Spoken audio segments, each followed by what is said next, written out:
اول خو به دا وایم چې ما تر پاڅون صاحب چې ناوله لیدلی ده په اول ځل باندې ما تر ده په څېره کې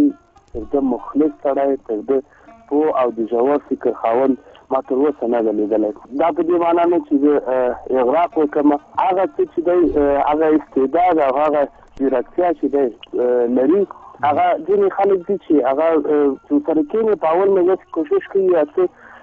قواعد چې دی لري هغه درته بیان کړي. پاڅون صاحب برعکس دې لپاره چې دی یو ډول خودصفتي نه لري، ځان وساتي، ځان ډېر عاجز ملنګ درته ښيي او داسې احساس کوي چې دا سړی به هماغه د کلي له لرې کلي نه یو دهقان راغلی او کېدای شي په ډېرو مسایلو باندې به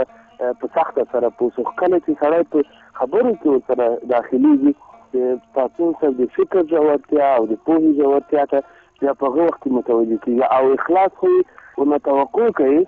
په اخلاص کې تر هغه ډېر زیات مخلص ده او علت یې دا دی چې دی هغه یو ډول باندې هغه د ژوره پوهه او ژوره ځیرکتیا دی دې ته وعده راکړی دی چې هغه خپل ټول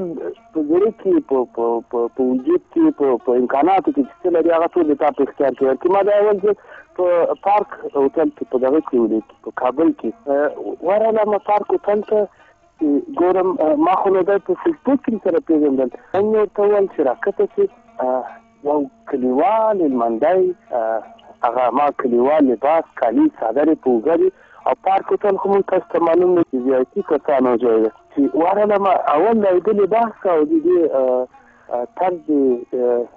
ژوند ته ډېر واقعیت سره زه متعجب کړم ځکه موږ تاسو کلیوال د لرې ولایتو خلک چې کابل ته راځي په درویشیانو په نیکټایانو باندې ځان ووژني کلک شخص تړلي دا فکر کوي چې دا اصلي د تمدن او د پوهې نښې دغه دي. نو پاڅون صاحب برعکس چې ومې لید یو ډېر کلیوال عادي سړی غوندې و خو چې ورسره کېناستم په اول وارې خوند راکړی دی تر اوسه پورې خوند راکوي، هم د اخلاص هم د پوهې هم د احسان منندوی